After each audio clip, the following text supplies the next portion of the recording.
2, 1. Now let me hear you say, now tell them I'm unashamed. I'm unashamed. I'm unashamed. I'm unashamed.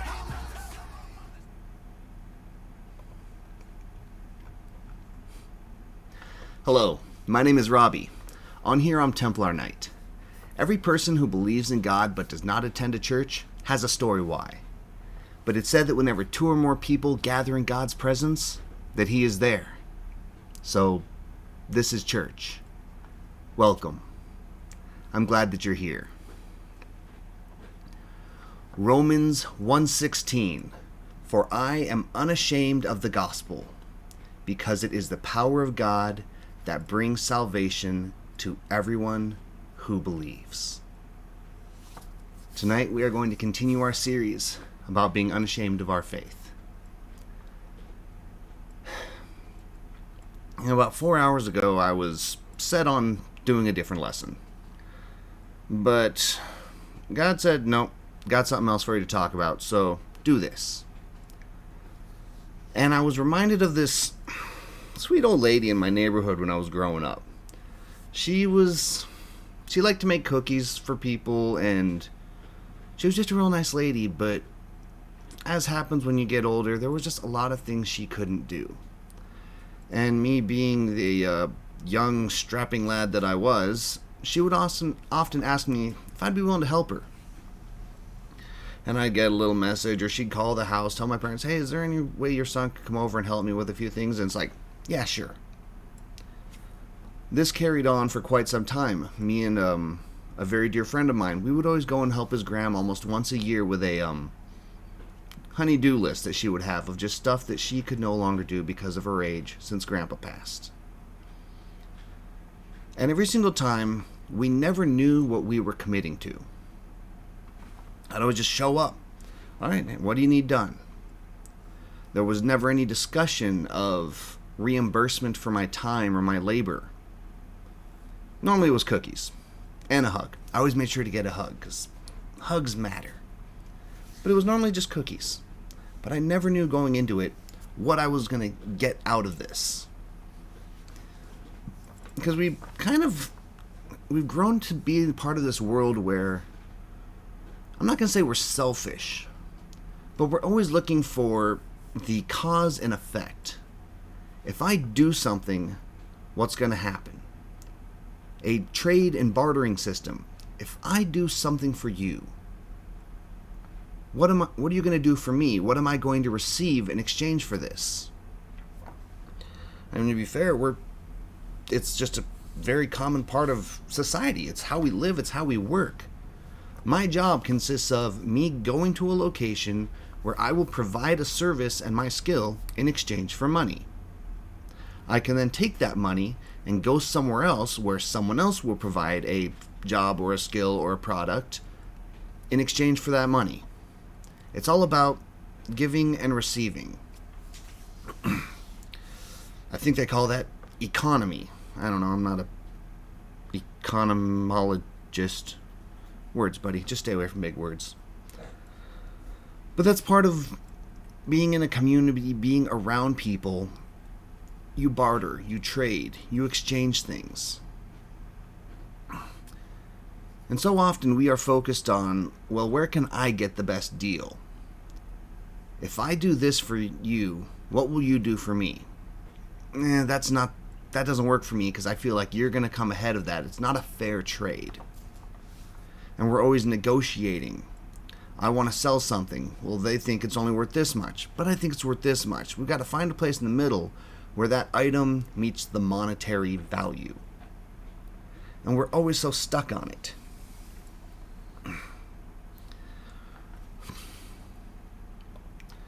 And so I was thinking about this, and what other ways do we do this economy, these business transactions, these investments? If I go and I do something, what can I get in return? And the first one that came to my mind was going to the gym. Because I have bad experience with that. Not like a bad experience, but I'm not a big guy. I'm not like huge or anything, but I've got a little more than I'd like to have carrying around. And I was always told that if I go to the gym and I eat properly, in exchange for that effort that I'm putting forth, I can lose those 10 extra pounds. So I went to the gym for a year and a half, almost every day. And I did my best to eat right. Not as good as I could have, but I tried for a year and a half. And you know what I got for my investment? Nothing. I didn't lose any weight. I didn't gain any major muscle. I just feel the exact same I did, except that every day I was sore and worn out when I got home. And I was so frustrated by this, because you see all those videos on the internet. If you put in the time, if you do the work, you too can look like me. And I didn't get that. And I was so frustrated because I couldn't figure out where I went wrong. How did I screw this up? I was told, you put in the time, you do the work, you get this in return. But apparently that's not guaranteed. Well, unfortunately, I couldn't go for a refund. The gym wasn't going to give me my money back. They certainly couldn't give me the time and effort back. Apparently, I had made a bad investment, or at least I didn't know how to follow through with my investment. So I thought about other things I've invested my time into. I play a lot of video games. Not as much as I used to. I used to invest a lot of time into my video games. And what did I get for that? I'm very good at certain video games that I put a lot of time and a lot of effort and knowledge into. The more time I put in, the more effort I gave it, the better I became. That made sense to me. But now I'm not putting so much time into my video games. Turns out I'm busy. It's weird. Growing up changes your priorities. But now I've got a group of friends online. And it works for me because they are on the other side of this monitor, on the other side of this keyboard, on the other side of that camera. And I can put time into that. Well, what happens when I put time into this friendship? I get some amazing friends. Sometimes I wonder if I wasn't such an introvert and such a shut-in, if I was comfortable with leaving my house more, if I could get friends like this in the real world, if I was willing to go out and put in the time, put in the effort, could I have friends like this that I could actually go over and see and visit? I don't know, I'm too much of an introvert. I don't like going outside. This situation suits me. It is a location where I can thrive and grow. And so I do. I invest time, I invest effort into being friends with people behind this monitor. And it's given me such a great reward. I worked for it, I earned something, I got something back.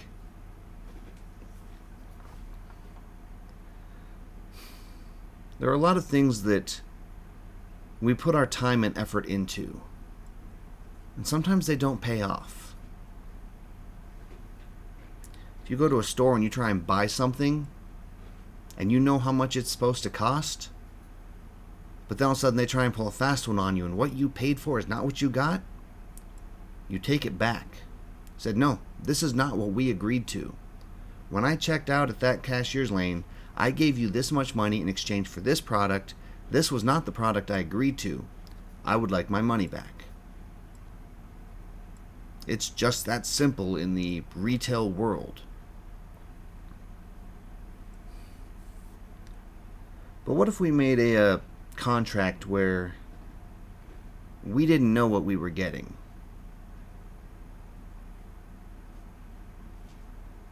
I was just talking about this the other day. I used to have a subscription to a loot box, and I would pay so much money a month and they would send me items that were supposed to be worth so much. So in exchange for my money, they sent me random things. And it was really exciting and fun for a while. Until I finally decided that I'm in a contract with something where I'm paying for a service and that I don't fully know what I'm getting. And I don't think I'm getting what I want. So I'm going to cancel this. I know I'm spelling this out over and over and over. But there's a point behind this. See, we trust in this economy. We trust in these markets. We trust in these transitions. That if we do something, if we put forth the effort, if we put forth money, we will receive something equal of value. Except in one thing. For some reason, we don't trust God like that. And I don't know why. It is so hard for us to accept that God will hold up his end of the bargain.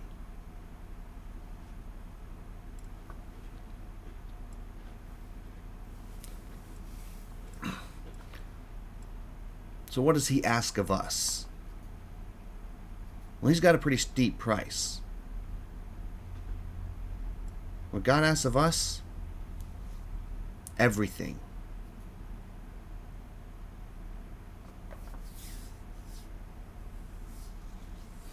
What do we give him? Some of it. For some reason, we cannot trust the Lord with everything.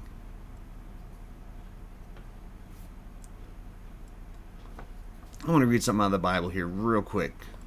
It's Proverbs 3 verses 5 and 6, and it says, "Trust in the Lord with all of your heart. Do not lean on your own understanding. In all your ways acknowledge him, and he will make straight your paths." So what does that mean right there? That's literally the arrangement we were just talking about. God asks you for your trust, for you to follow. And what do we receive in return? Well, right there it says, he will make straight your paths. Okay, that's church words. What does that really mean? He will show you where to go.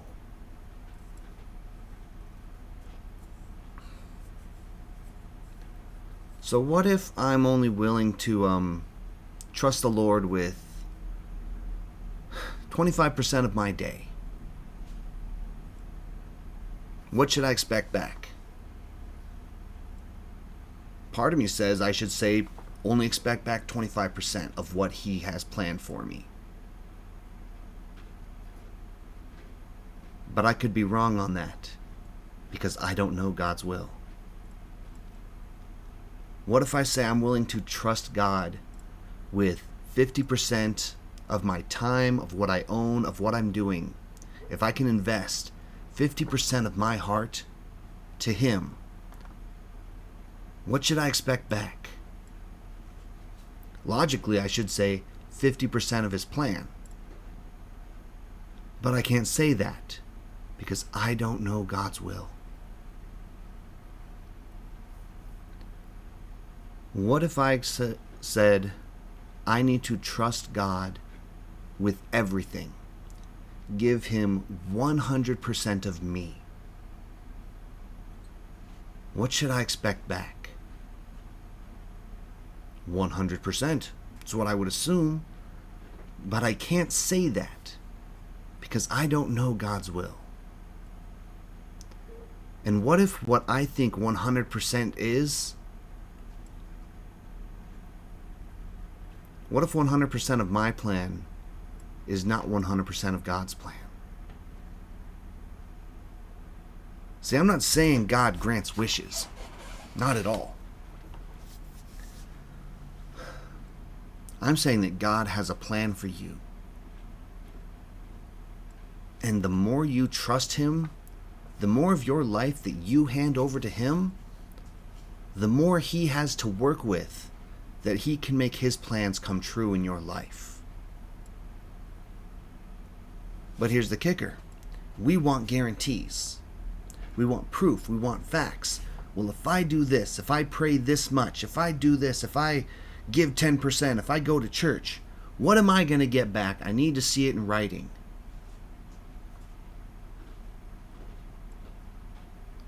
We all say that. We tell it in our heads. But I have no idea. If I give God everything, I have no idea what He will do with it. Because I don't know the future. I don't know His plan. I'm doing my best to get out of the way and follow.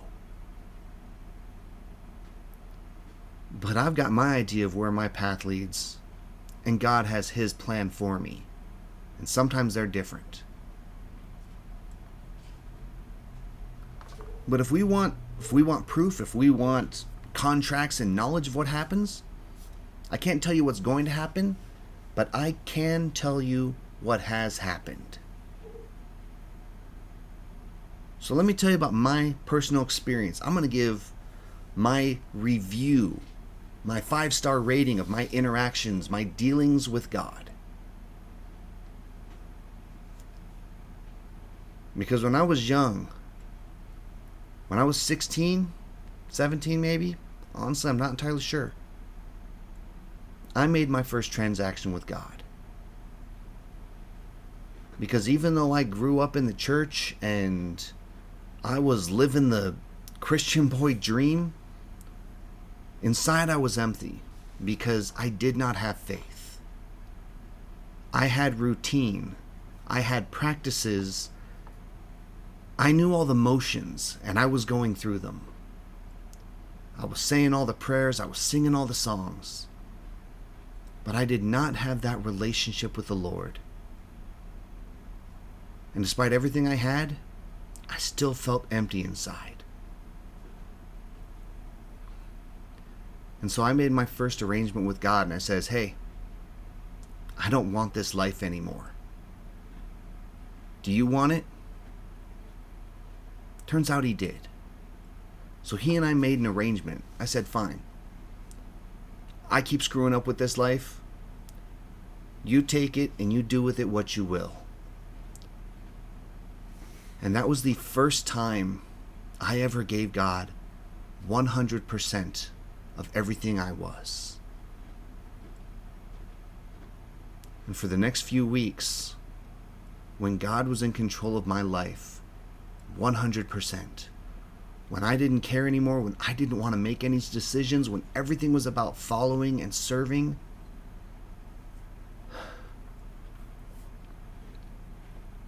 God gave me peace. God gave me calm. He gave me a feeling of completeness. It was a good trade. Well, then, once I was back on my feet and doing well, I stopped trusting God with everything because I had some good stuff I wanted to hang on to. Well, then I started struggling again. So I made another arrangement with God, and I'm like, God, I need you. I will serve. What can I do? See, instead of asking Him for something, I offered Him. I said, take this, take me, and do with it what you think should be done, because I'm just screwing it up. So He sent me out to church camp, got me away from all the bad stuff going on in my life. I got a job out there where I could mow the lawn, clean the bathrooms. I was maintenance. Wasn't a great job, but I was away. I was isolated. I was with the Lord. And once I was away from all the troubles of my life, it was so much easier for me to give more of myself to the Lord.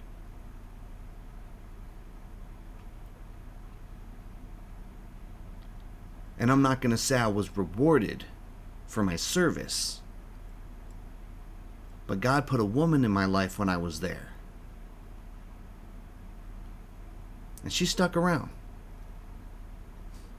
Now she sits over there and throws stuffed animals at me when I'm being a nugget. But when I gave my life to God and I went out and I served Him, He gave me the woman who would become my wife. Not because I asked Him for a wife. Far from it. Women were trouble. I was not looking for a wife at all. But I gave God something of value, and this was what He gave back to me.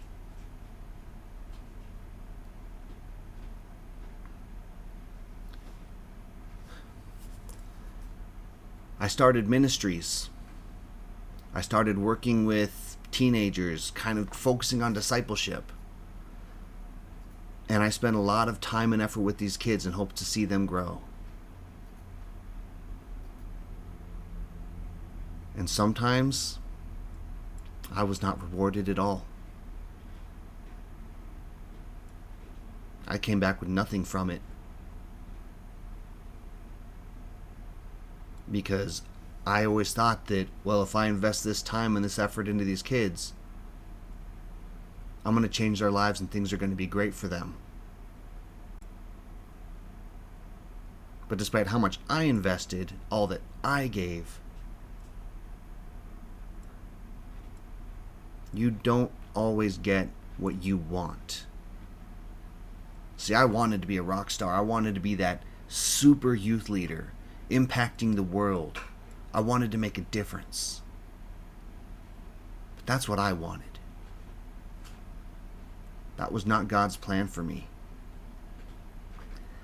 And the more I took back control of my life, trying to push my path where I wanted it to go,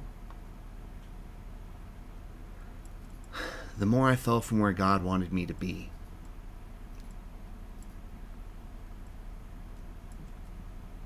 And it has been a long road.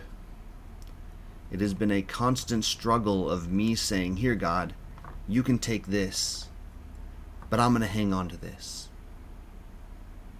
You can have this part of my life, but I want to still control this.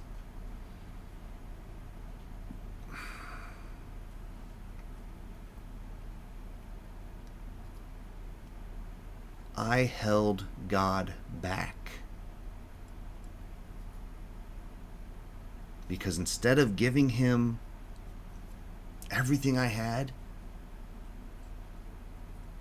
I only gave Him a little bit.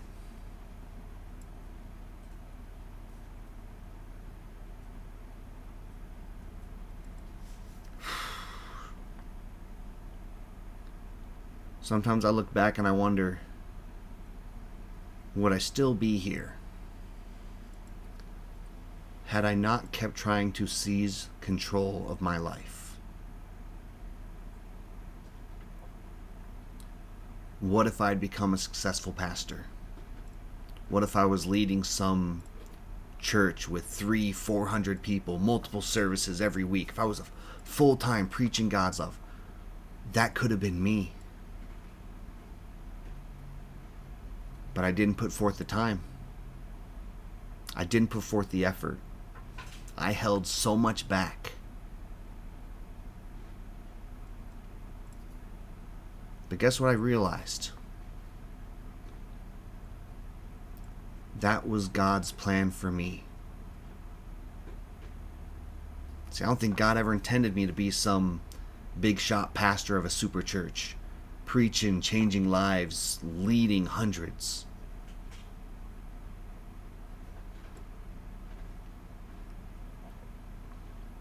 God needed me here.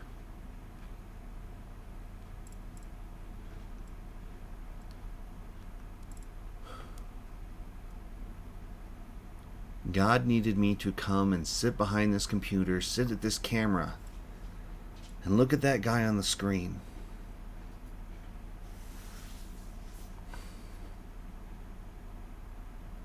Because this was not my plan. This was his. And if there's one thing I have learned, God knows better than I do. Am I living the life I wanted 20 years ago? No.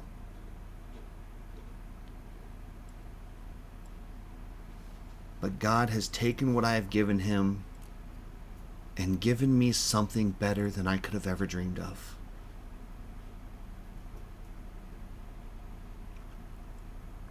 See, I struggled with pride. I wanted fame. I wanted glory.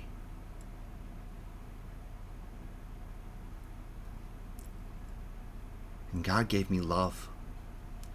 God gave me acceptance. God made me complete.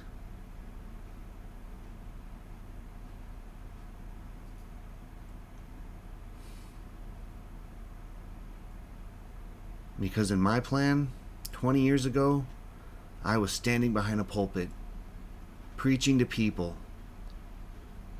with no commitment.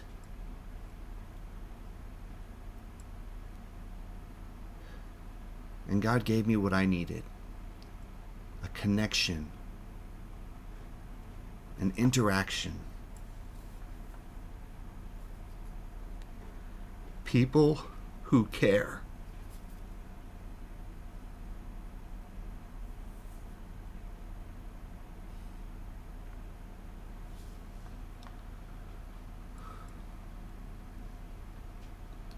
So when I said, God, send me, I will go.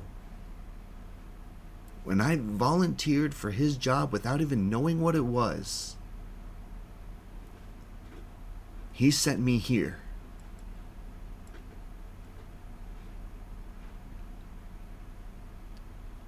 I put in the time, I put in the work, I put in the effort.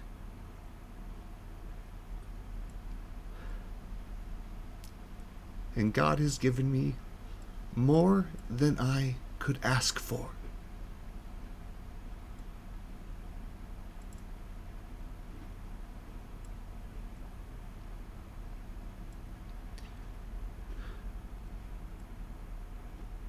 See, God asked me to do one very simple thing. And it's the same thing he's asking of all of you.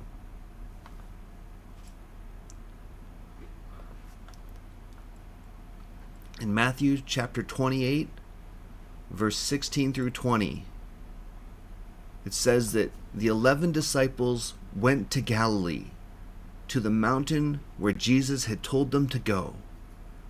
And when he saw them, they worshipped, but some doubted.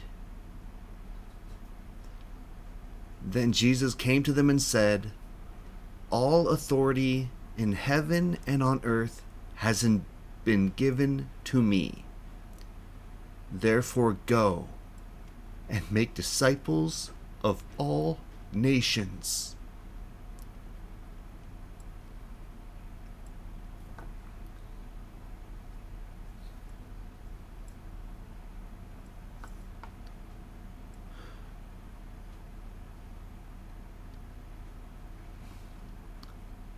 So often we feel like those disciples, and we doubt. We see all of the amazing things that God has done in the past, and for some reason we doubt that he will do them in the future.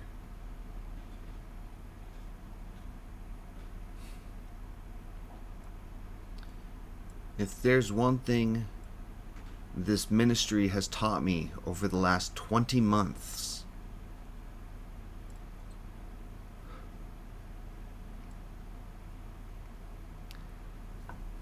it doesn't matter if I feel like I'm getting the better end of this deal.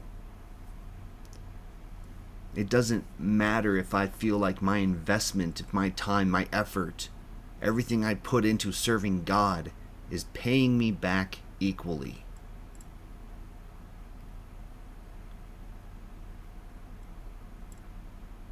because deep down I know that God's got me. And in the end, He'll square up the tab. He always has. He may not do it on my timeline. I could dedicate the next 30, 40 years of my life to serving Him, and He could give me nothing in exchange. And then when I die, I will be rewarded.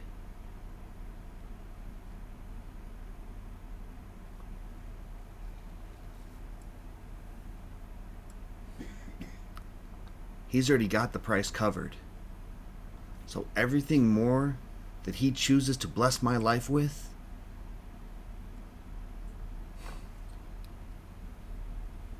that's just added bonus.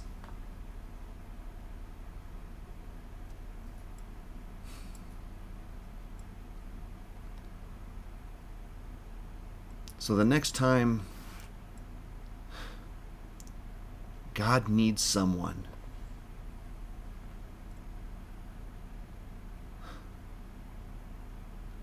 the next time God is looking for someone to go out to do His work, step forward. Raise your hand. Say, God, I am right here. Send me. I will go.